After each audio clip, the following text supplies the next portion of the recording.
നമസ്കാരം. സർക്കാർ വാടകയ്ക്കെടുത്ത ഹെലികോപ്റ്ററിൽ മുഖ്യമന്ത്രി നടത്തിയ യാത്രയെ ചൊല്ലി കേരളത്തിൽ ഭരണ പ്രതിപക്ഷങ്ങൾക്കിടയിൽ വലിയ തർക്കമാണ് നടക്കുന്നത്. മോശം കാലാവസ്ഥയെ തുടർന്ന് കൊച്ചിയിൽ ഇറങ്ങാനാകാതെ ഹെലികോപ്റ്റർ തിരുവനന്തപുരത്തേക്ക് തന്നെ തിരിച്ചു പറന്നതോടെയാണ് വി.ഡി. സതീശൻ മുഖ്യമന്ത്രി എയറിലായത്. ഹെലികോപ്റ്റർ ചർച്ചയും സജീവമായത് അങ്ങനെ തന്നെ. നേരത്തെ സർക്കാരിന്റെ ഹെലികോപ്റ്റർ ഉപയോഗത്തെയും ധൂർത്തിനെയും രൂക്ഷമായി വിമർശിച്ചിരുന്ന നേതാക്കൾ തന്നെ ഇപ്പോൾ വായുമാർഗ യാത്ര നടത്തിയതിനെയാണ് ഇന്ന് ഇടതു പ്രസ്ഥാനങ്ങളും അവരുടെ സൈബർ ഇടങ്ങളുമൊക്കെ പ്രധാനമായിട്ട് ചോദ്യം ചെയ്തുകൊണ്ടിരിക്കുന്നത്.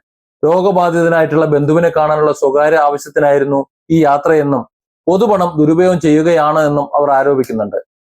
എന്നാൽ ഇതിനു പിന്നിൽ സാമ്പത്തികമായി പുതിയ ഒരു നഷ്ടം ഉണ്ടായിട്ടില്ല എന്നാണ് ലഭ്യമായ കണക്കുകൾ വ്യക്തമാക്കുന്നത്. മുൻ LDF സർക്കാരിന്റെ കാലത്തുണ്ടാക്കിയ കരാർ പ്രകാരം മാസം തോറും 80 ലക്ഷം രൂപ നിശ്ചിത വാടകയായി സർക്കാർ കമ്പനിക്ക് നൽകേണ്ടതുണ്ട്.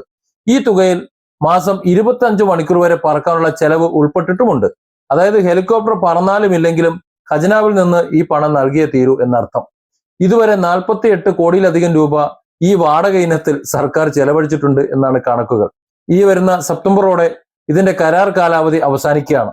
ഏതായാലും പണം അടയ്ക്കേണ്ടി വരുന്ന ഒരു സാഹചര്യമുണ്ട്. അതുകൊണ്ട് തന്നെ ആ ഒരു സൗകര്യം ഔദ്യോഗിക സമയലാഭത്തിനായി ഉപയോഗിച്ചു എന്നതിൽ കൂടുതൽ സാമ്പത്തിക ഭാരം ഒന്നും ഉണ്ടായിരുന്നില്ല എന്നാണ് UDF വൃത്തങ്ങൾ പറയുന്നത്. എങ്കിലും ഇത്തരം വൻതുക വാടക നൽകുന്ന കരാറുകളുടെ പ്രസക്തിയെക്കുറിച്ച് വീണ്ടും ഗൗരവതരമായിട്ടുള്ള പൊതു ചർച്ചകൾക്ക് ഈ വിവാദം വഴിവെച്ചിട്ടുണ്ട്. അത് LDF സർക്കാർ ഉണ്ടാക്കിയാലും UDF സർക്കാർ ഉണ്ടാക്കിയാലും. Different angles. Don't forget to subscribe and support this channel.